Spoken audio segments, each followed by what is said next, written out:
राष्ट्र सर्वप्रथम राष्ट्र सर्वप्रथम राष्ट्र सर्वप्रथम राष्ट्र सर्वप्रथम राष्ट्र सर्वप्रथम की बात कार्यक्रम में आप सभी राष्ट्रवासियों का हार्दिक स्वागत है। प्रधानमंत्री नरेंद्र मोदी ने कोलकाता मेट्रो के ई वेस्ट कॉरिडोर के हावड़ा मैदान एस्प्लेंडेड खंड का उद्घाटन किया, जो पानी के नीचे मेट्रो सेवाओं में भारत के पहले उद्यम का संकेत है। राजस्थान के मुख्यमंत्री भजन लाल शर्मा कोरोना संक्रमित हो गए हैं। उन्होंने सोशल मीडिया प्लेटफॉर्म पर इसकी जानकारी दी। मुख्यमंत्री योगी आदित्यनाथ ने इटावा के सैफई में 500 बेड के सुपर स्पेशलिटी अस्पताल का लोकार्पण किया। करनाल में लखपति दीदी सम्मेलन के दौरान हरियाणा के मुख्यमंत्री मनोहर लाल खट्टर ड्रोन उड़ाते देखे गए। उन्होंने कहा कि हमने वादा किया है कि हम महिलाओं को 5000 ड्रोन मुहैया कराएंगे ताकि उन्हें कृषि में हर तरह से मदद मिल सके। निलंबित टीएमसी नेता शेखर शाहजहां को हिरासत में नहीं सौंपने पर पश्चिम बंगाल सरकार के खिलाफ सीबीआई ने कलकत्ता उच्च न्यायालय का रुख किया। जांच एजेंसी ने तत्काल सुनवाई की मांग की है। वरिष्ठ कांग्रेस नेता कमलनाथ को उस समय बड़ा झटका लगा जब मध्य प्रदेश के छिंदवाड़ा नगर निगम में उनकी पार्टी के 7 पार्षदों ने लोकसभा चुनाव से पहले सत्तारूढ़ भारतीय जनता पार्टी में प्रतिनिष्ठा बदल ली। पश्चिम बंगाल की मुख्यमंत्री ममता बनर्जी ने आगामी चुनाव से पहले 1 अप्रैल से राज्य में आंगनबाड़ी और मान्यता प्राप्त सामाजिक स्वास्थ्य कार्यकर्ताओं के लिए वेतन वृद्धि की घोषणा करते हुए मां माटी और मानुष की सरकार हमेशा लोगों के साथ रहेगी का नारा दिया। किसान संगठन एक बार फिर से दिल्ली कूच करने जा रहे हैं। किसान अब ट्रेन, बस, प्लेन समेत हर रूट से दिल्ली कूच करने की तैयारी कर चुके हैं। इसके साथ ही किसान दिल्ली के जंतर मंतर पर बड़ा प्रदर्शन भी करने की तैयारी में हैं। ओडिशा के मुख्यमंत्री नवीन पटनायक ने स्नातक और स्नातकोत्तर छात्रों के लिए नवीन मैजिक कार्ड लॉन्च किया। राष्ट्रीय जनता दल प्रमुख लालू प्रसाद और उनके परिवार के कई सदस्यों से जुड़े जमीन के बदले नौकरी घोटाला से संबंधित धन शोधन के आरोपों में पिछले साल गिरफ्तार अमित कत्याल की अंतरिम जमानत दिल्ली की एक अदालत ने 1 सप्ताह के लिए बढ़ा दी। प्रधानमंत्री नरेंद्र मोदी ने पश्चिम बंगाल के बारासात में नारी शक्ति वंदन अभिनंदन कार्यक्रम में प्रतिभाग किया। इस दौरान पीएम मोदी ने कार्यक्रम को संबोधित करते हुए कहा कि ये विशाल कार्यक्रम इस बात का प्रमाण है कि बीजेपी किस तरह नारी शक्ति को विकसित भारत की शक्ति बना रही है। 9 जनवरी को बीजेपी ने देश भर में शक्ति वंदन अभियान की शुरुआत की थी। इस दौरान लाखों लोगों से संवाद ने पूरे देश में स्वयं सहायता समूहों का काम किया और आज पश्चिम बंगाल में स्वयं सहायता समूहों के सदस्यों के लिए एक बहुत बड़ा कार्यक्रम आयोजित किया गया है। आज का ये विशाल कार्यक्रम इस बात का साक्षी है कि बीजेपी कैसे नारी शक्ति को विकसित भारत की शक्ति बना रहा है। 9 जनवरी को भाजपा ने देश भर में शक्ति वंदन अभियान शुरू किया था। इस दौरान देश भर में लाखों स्वयं सहायता समूहों से संवाद किया गया और अब आज यहाँ पश्चिम बंगाल में स्वयं सहायता समूह से जुड़ी बहनों का इतना विराट सम्मेलन हो रहा है। इस कार्यक्रम में देश भर से लाखों अन्य बहनें भी टेक्नोलॉजी के माध्यम से आज इस कार्यक्रम में हमारे साथ जुड़ी हुई है। जो दूर दूर अपने गांव में टेक्नोलॉजी के माध्यम से इस कार्यक्रम में भागीदार हुई है, मैं उन बहनों का भी और आप सभी का भी आपको वंदन करता हूं, आपका अभिनंदन करता हूं। मैं भारतीय जनता पार्टी महिला मोर्चा की सभी बहनों को, आप सभी बहनों को आज बहुत बहुत बधाई देना चाहता हूं, बहुत धन्यवाद करना चाहता हूं। मैंने सालों तक संगठन में काम किया है और इसलिए मुझे पता है कि इतना बड़ा राष्ट्रीय स्तर का कार्यक्रम ऑर्गेनाइज करना हो, देश भर में 19-20 हजार स्थानों पर महिला समूह बैठ करके इस कार्यक्रम में जुड़े हो, ये हिंदुस्तान के सार्वजनिक जीवन की सबसे बड़ी घटना है।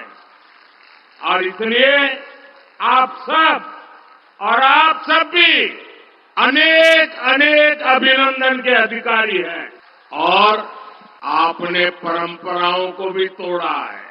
पुरुषों की मैराथन तो सुना करते थे, लेकिन इस बार गांव-गांव हमारी माताएं, बहनें, बेटियां नारी शक्ति बंधन के लिए दौड़ लगा रही थी, पूरे आत्मविश्वास के साथ आगे बढ़ रही थी। मैं उन छोटी छोटी बेटियां 2 दिन पहले स्कूटी पर पूरे देश में उन्होंने अपने ताकत का परिचय करा दिया और इस सब के लिए, इतने बड़े भव्य आयोजन के लिए मैं आपको जितनी बधाई दूं, जितना अभिनंदन करूं, उतना कम है। यहां आने से पहले मैं कोलकाता में एक कार्यक्रम में था। वहां मैंने भारत सरकार की अनेक विकास परियोजनाओं का शुभारंभ किया। आज एक साथ Kolkata metro, Pune metro, Kochi metro, Agra metro और नमो भारत ट्रेन से जुड़े नए रूट्स का विस्तार हुआ है। देश के पब्लिक ट्रांसपोर्ट को आधुनिक बनाना भारत सरकार की प्राथमिकता है। कोलकाता तो वो शहर है जिसकी मेट्रो को देखकर कितनी ही पीढ़ियां बड़ी हुई है। मैं बचपन में जब पहली बार कोलकाता आया तो एक आकर्षण था, जरा मैं मेट्रो देखूं। लेकिन आज कोलकाता की मेट्रो इस बात की भी गवाह है कि बीजेपी सरकार कितनी तेजी से काम करती है। 2014 से पहले के 40 सालों में कोलकाता मेट्रो का सिर्फ 28 किलोमीटर रूट बना था। बीते 10 वर्षों में भाजपा ने बंगाल के विकास के लिए, देश के विकास के लिए बहुत ईमानदारी से प्रयास किया। ऐसे काम को देखते हुए ही पूरा देश कह रहा है, पश्चिम बंगाल कह रहा है, हर माता बहन कह रही है, अब की बार मोदी ने बहन बेटियों को लोकसभा और विधानसभा में आरक्षण की गारंटी दी थी, वो पूरी हो चुकी है। साथियों, भारत को विकसित बनाने के लिए नारी शक्ति को ज्यादा से ज्यादा अवसर देना भी उतना ही जरूरी है। भाजपा सरकार के प्रयास से आज देश के हर सेक्टर में महिलाओं के लिए नए रास्ते बन रहे हैं। इसलिए आप सभी बहनों को इंडी गठबंधन को हराना, देश के कोने कोने में कमल खिलाना है। केंद्रीय गृह एवं सहकारिता मंत्री अमित शाह ने मुंबई में इंडिया ग्लोबल फोरम के वार्षिक निवेश शिखर सम्मेलन NXT-10 को संबोधित किया। इस दौरान उन्होंने कहा कि यह साल एक प्रकार से दुनिया में चुनाव का साल है। इस साल दुनिया में 40 चुनाव होने हैं और भारत भी लोकतंत्र के इस महोत्सव में आने वाले 2 महीनों में जा रहा है।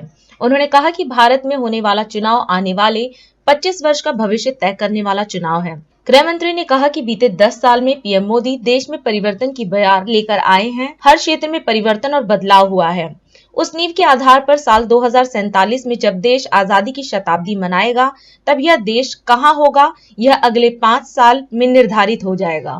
आने वाले कुछ ही महीनों में जहां से लोकतंत्र की शुरुआत हुई, हमारा ये देश भारत और एक प्रकार से दुनिया का सबसे बड़ा लोकतंत्र भारत चुनाव में जा रहा है। इस साल एक प्रकार से दुनिया में चुनावों का साल है।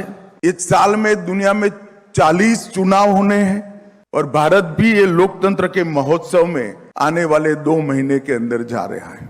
मगर भारत का जो चुनाव होने वाला है, वो चुनाव आने वाले 25 वर्ष का भविष्य तय करने वाला चुनाव होने वाला, क्योंकि ये 10 साल में मोदी जी ने देश के अंदर परिवर्तन की जो बयार लाई है, हर क्षेत्र में परिवर्तन से स्थिति में बदलाव किया है, वो नींव के आधार पर जब देश आजादी की शताब्दी मनाएगा 2047 में, तब ये देश कहां होगा वो निर्धारित अगले 5 साल में होने वाला है। इसलिए चुनाव का महत्व बहुत बड़ा है। ये गरीबों के लिए वेलफेयर का भी फेस्टिवल है। मित्रों, मोदी जी के नेतृत्व में आज self confident, self reliant, dormant से डायनेमिक गवर्नमेंट, रेग्रेसिव से प्रोग्रेसिव ग्रोथ और फ्रेजाइल इकोनॉमी से टॉप इकोनॉमी की ओर देश आगे बढ़ रहा है। 15 अगस्त 2047 को भारत पूर्ण विकसित देश होगा, भारत आत्मनिर्भर देश होगा और भारत टॉप 3 इकोनॉमी में शुमार होगा। ये लक्ष्य को हम जरूर सिद्ध करेंगे, उसका मुझे विश्वास है। इसका रोड मैप भी तैयार किया है। हमारे पास 10 साल का परफॉर्मेंस है और 25 साल का रोड मैप भी हमारे पास है। ये दोनों लेकर हम इस चुनाव में बहुत उत्साह के साथ नरेंद्र मोदी के नेतृत्व में जा रहे हैं। मित्रों, जब ये 10 साल के कार्यकाल को समझना है, 10 साल के पहले 2014 में अर्थव्यवस्था की हालत जर्जर थी, निवेशकों का भरोसा उठ गया था, 12 लाख करोड़ के घपले, घोटाले, भ्रष्टाचार इस देश के आत्मविश्वास को हिला दिया था। हमारा रेटिंग लगातार नीचे गिरता रह जा रहा था और बैंक की बैलेंस शीट बनाने में तकलीफ आए, इस तरह की बैंकों की व्यवस्था हो गई थी। और उस वक्त भारतीय जनता पार्टी ने एक निर्णय किया कि हम ये चुनाव नरेंद्र मोदी जी के नेतृत्व में लड़ेंगे और देश की जनता ने निर्णय किया 2014 में कि एक बार मोदी जी को पूर्ण बहुमत देना चाहिए और ये गवर्नमेंट की शुरुआत। कांग्रेस के अलावे किसी पार्टी को आजादी के बाद पहली बार पूर्ण बहुमत मिला। वहीं से भारत के ग्रोथ की स्टोरी शुरू होती है। और आज जब हम यहां पर खड़े हैं, तब एक बात मैं आपको बताना चाहता हूं। 2004 से 14 का एवरेज महंगाई 8.2 थी। 2010, 11 और 13 में वो डबल डिजिट पर थी। आज क्या है, मैं आज बताना चाहता हूं मित्रों कि आज हम 5% से नीचे लगातार मेंटेन कर रहे हैं। भारतीय जनता पार्टी की सरकार ने बैंकों को सुधारा, हमने फॉरेक्स मिसमैनेजमेंट को सुधारा और इसके बाद अलग प्रकार की एक पॉलिटिक्स की शुरुआत हुई। मोदी जी ने ये 10 साल के अंदर न केवल केंद्र सरकार, देश भर के चुनावों में सीधा लीड कर पॉलिटिक्स ऑफ परफॉर्मेंस को एस्टैब्लिश करने का काम किया है। अब सरकारें वही चुनकर आती है, बार बार चुनकर आती है जो परफॉर्म करती हैं। मोदी जी ने हर क्षेत्र में पॉलिसी के आधार पर शासन का निर्णय किया। 10 साल के अंदर 40 से ज्यादा नीतियां बनाई।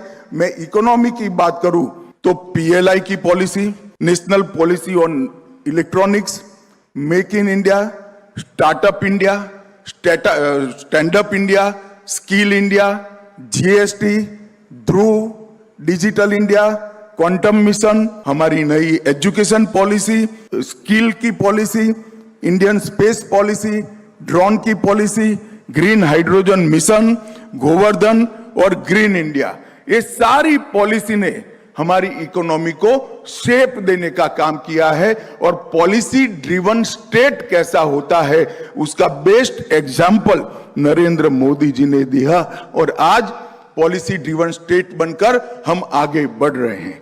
उत्तर प्रदेश आयुर्विज्ञान विश्वविद्यालय सैफई इटावा में 500 बेडेड सुपर स्पेशलिटी ब्लॉक का लोकार्पण एवं 147 करोड़ की 37 विकास परियोजनाओं का लोकार्पण व शिलान्यास कार्यक्रम आयोजित किया गया। इस अवसर पर मुख्यमंत्री योगी आदित्यनाथ भी कार्यक्रम में मौजूद रहे।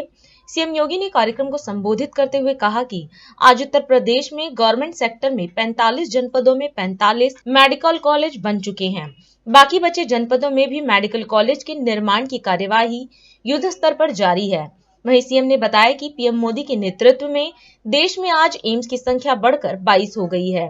मैं विश्वविद्यालय को 500 बेडेड सुपर स्पेशलिटी इस हॉस्पिटल के आज लोकार्पित होने के अवसर पर हृदय से बधाई देता हूं और साथ ही साथ इटावा और आसपास के जिन जनपदों के लोग इन सुविधाओं का लाभ लेंगे, उन सबको भी मैं इस अवसर पर बधाई देते हुए सभी जनप्रतिनिधियों का अभिनंदन करता हूँ।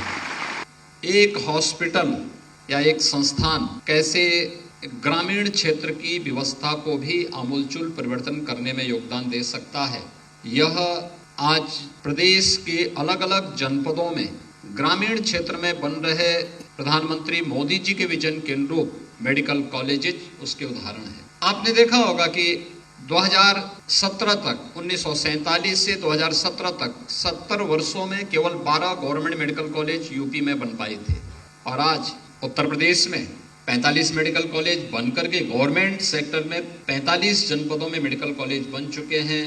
20 में बनने की प्रक्रिया के अंतिम चरणों में हैं, और जो 14 बाकी जनपद बचे हुए हैं, उन जनपदों में भी मेडिकल कॉलेज के निर्माण की कार्रवाई को युद्ध स्तर पर आगे बढ़ाने का कार्य किया जा रहा है। मैं प्रधानमंत्री मोदी जी को देश के अंदर स्वास्थ्य सेवा के क्षेत्र में जिसको उन्होंने प्रायोरिटी सेक्टर के रूप में लिया, इसके लिए हृदय से आभार व्यक्त करता हूं। इस देश के अंदर देश आजादी के बाद 1947 से लेकर के 98-99 तक केवल एक एम्स के भरोसे चल रहा था। सरदेव अटल बिहारी वाजपेयी जी ने देश के अंदर 6 नए एम्स दिए। इनकी संख्या कुल 7 हो पाई थी, लेकिन मोदी जी ने अपने समय में एम्स की संख्या को बढ़ा करके आज 22 कर दी है। 22 नए एम्स आज देश के अंदर अलग अलग क्षेत्रों में हैं, और मैं स्वर्गीय मुलायम सिंह जी को इस बात के लिए हृदय से श्रद्धांजलि दूंगा कि उन्होंने अपने गांव में इस आयुर्विज्ञान संस्थान को स्थापित किया। आप मुझे बताइए, अगर ये विश्वविद्यालय, चिकित्सा विश्वविद्यालय यहाँ नहीं बनता तो क्या पूरा लघु भारत के दर्शन यहाँ पे हो पाते? अभी मैं देख रहा था, नियुक्ति पत्र वितरण कर रहा था, कोई जम्मू कश्मीर से है, कोई उड़ीसा से है, कोई इटावा से है, कोई उन्नाव से है, कोई सीतापुर से है, कोई लखनऊ से है।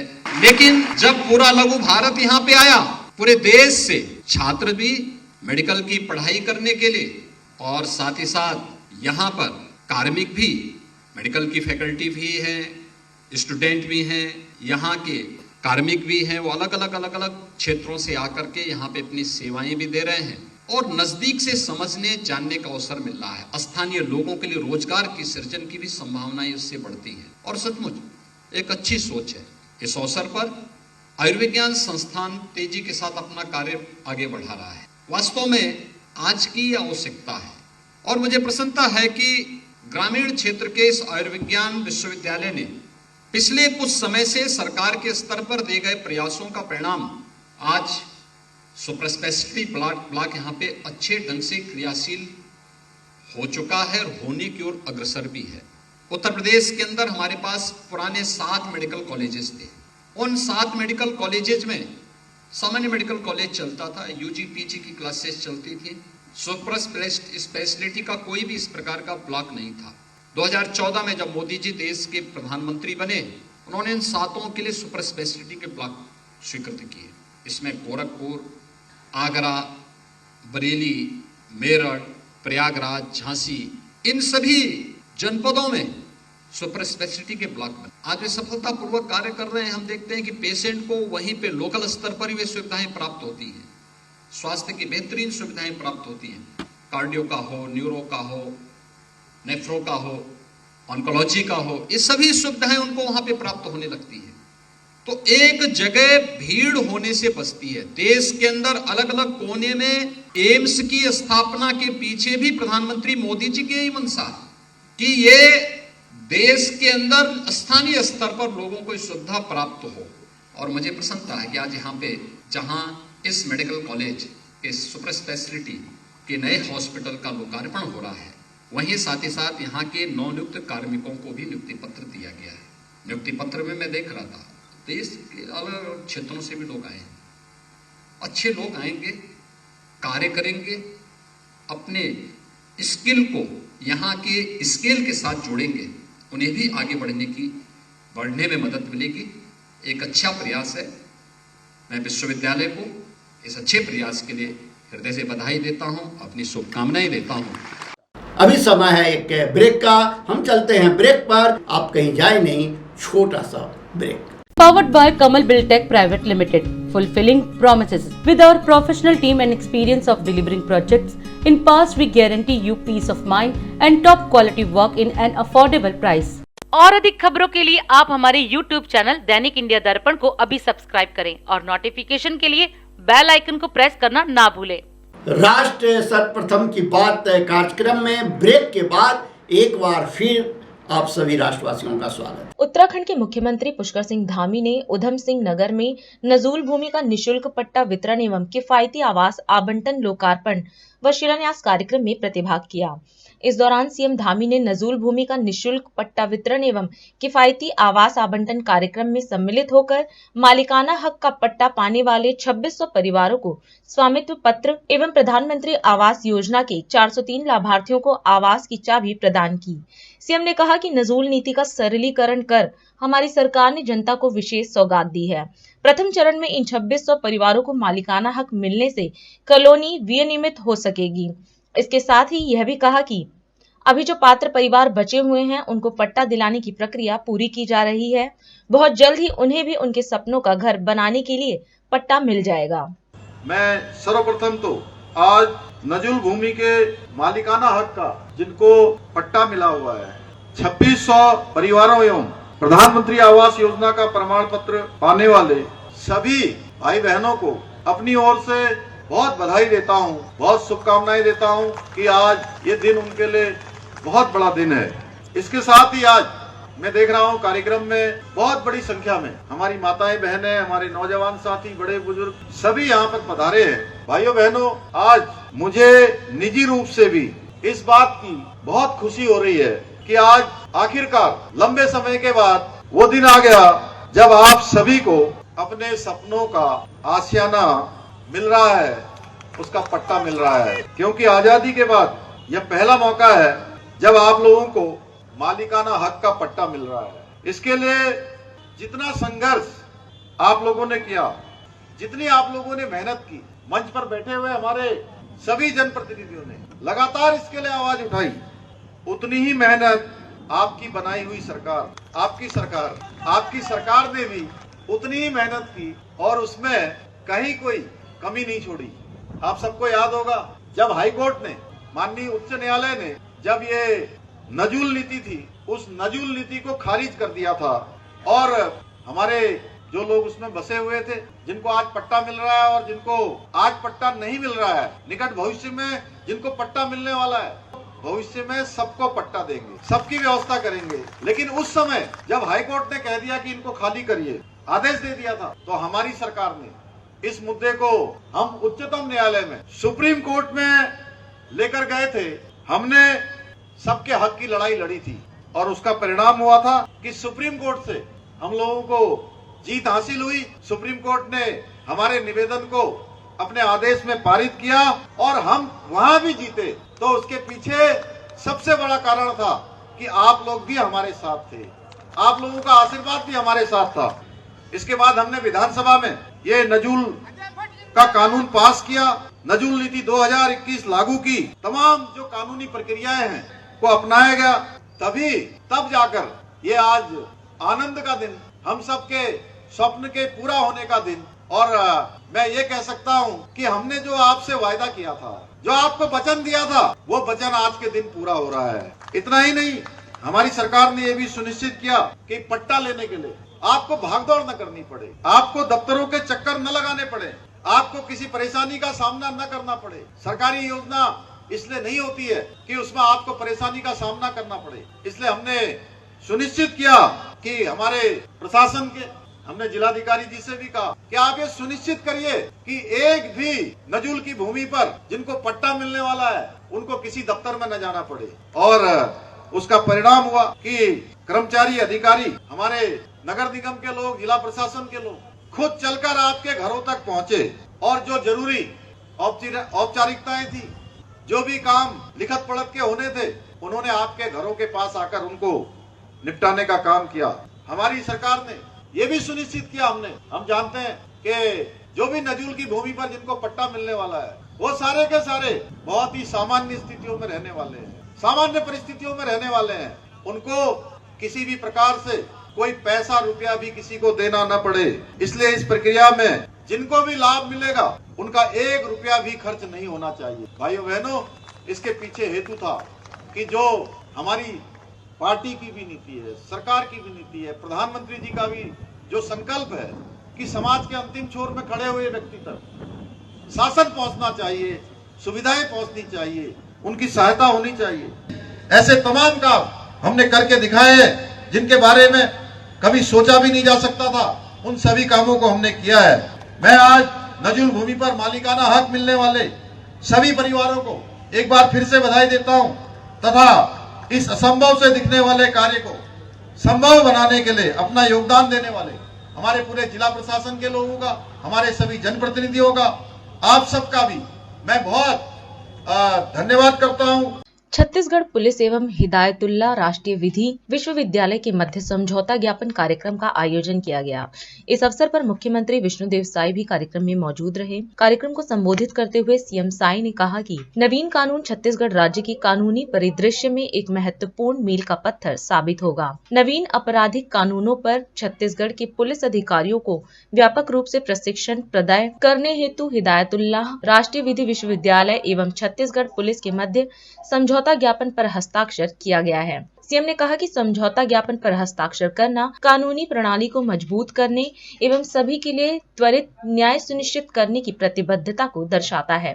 आज का ये दिन छत्तीसगढ़ के लिए एक ऐतिहासिक दिन होगा, क्योंकि नए कानून को लागू करने के लिए एमओयू ये हो रहा है।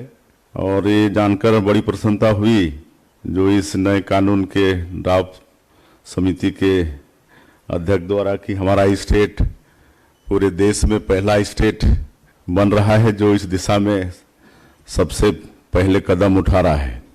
ये बड़े प्रसन्नता का विषय है कि आज नए कानूनों के संबंध में छत्तीसगढ़ पुलिस और हिदायतुल्ला राष्ट्रीय विधि विश्वविद्यालय के मध्य एमओयू हो रहा है। इस एमओयू के अंतर्गत नए कानूनों के क्रियान्वयन के संबंध में पुलिस अधिकारियों और कर्मचारियों के प्रशिक्षण की भी व्यवस्था की गई है। यह एमओयू छत्तीसगढ़ में सुशासन और कानून व्यवस्था का राज सुनिश्चित करने में महत्वपूर्ण भूमिका निभाएगा। हमारी पुलिस अब तक उस परंपरागत ढांचे में काम करती रही है जो अंग्रेजों ने बनाया था। जिस कानूनों के परिपालन का दायित्व हमारी पुलिस पर रहा, वो कानून भी अंग्रेजों का ही बनाया हुआ था। लेकिन अब स्वतंत्र भारत की नवनिर्वाचित लोकतांत्रिक और पूर्णतः भारतीय सरकार ने अंग्रेजों के उस कानून को बदलकर नए कानूनों की स्थापना कर दी है। हमारे यशस्वी प्रधानमंत्री श्री नरेंद्र मोदी जी की पहल पर इन कानूनों के निर्माण का मार्ग प्रशस्त हुआ और देश के गृह मंत्री माननीय श्री अमित शाह जी के दृढ़ संकल्प से इन कानूनों को दोनों सदनों में गरिमामय तरीके से प्रस्तुत और पारित कराया गया। यह भारतीय न्याय प्रणाली का एक बहुत बड़ा टर्निंग पॉइंट है। यहाँ से देश में कानून व्यवस्था का एक नया अध्याय शुरू होता है। अंग्रेजों के बनाए कानून में जहाँ दंड पर जोर था, वहीं हमारा भारतीय कानून न्याय की बात कहता है। अब हमारी पुलिस इन्हीं नए कानूनों का परिपालन सुनिश्चित करेगी। इसके लिए जरूरी है कि हमारी पुलिस इन नए कानूनों को भली भांति समझे, कानून व्यवस्था के नए वातावरण के निर्माण के लिए नए सिरे से शिक्षित प्रशिक्षित हो। हमारी नई न्याय प्रणाली मानवीय संवेदनाओं को सर्वोच्च प्राथमिकता देती है। इसी के अनुरूप पुलिस को भी अपनी कार्य प्रणाली को नई दिशा देनी होगी। नए कानूनों को समझने के लिए कानूनविदों का साथ होना बहुत जरूरी है। हमारा सौभाग्य है कि छत्तीसगढ़ में हिदायतुल्ला राष्ट्रीय विधि विश्वविद्यालय जैसा लब्ध प्रतिष्ठित संस्थान है। इस संस्थान का छत्तीसगढ़ पुलिस के साथ एमओयू होना बहुत गौरव की बात है। यह महत्वपूर्ण उपलब्धि भी है। मैं इस एमओयू के लिए छत्तीसगढ़ पुलिस और हिदायतुल्ला राष्ट्रीय विधि विश्वविद्यालय को बहुत बहुत बधाई देता हूं और इस नए कानून को लागू करके हमारा छत्तीसगढ़ में सभी को न्याय मिलेगा। इसी विश्वास के साथ आप सभी लोगों का फिर से अभिनंदन, धन्यवाद। और अधिक खबरों के लिए आप हमारे YouTube चैनल दैनिक इंडिया दर्पण को अभी सब्सक्राइब करें और नोटिफिकेशन के लिए बेल आइकन को प्रेस करना ना भूलें। आज हम इस कार्यक्रम में आपसे विदा लेते हैं। आप अन्य खबरों के लिए बने रहे। राष्ट्र सर्वप्रथम, वंदे मातरम, जाग उठा है भारत। राष्ट्र सर्वप्रथम, राष्ट्र सर्वप्रथम, राष्ट्र सर्वप्रथम, राष्ट्र सर्वप्रथम।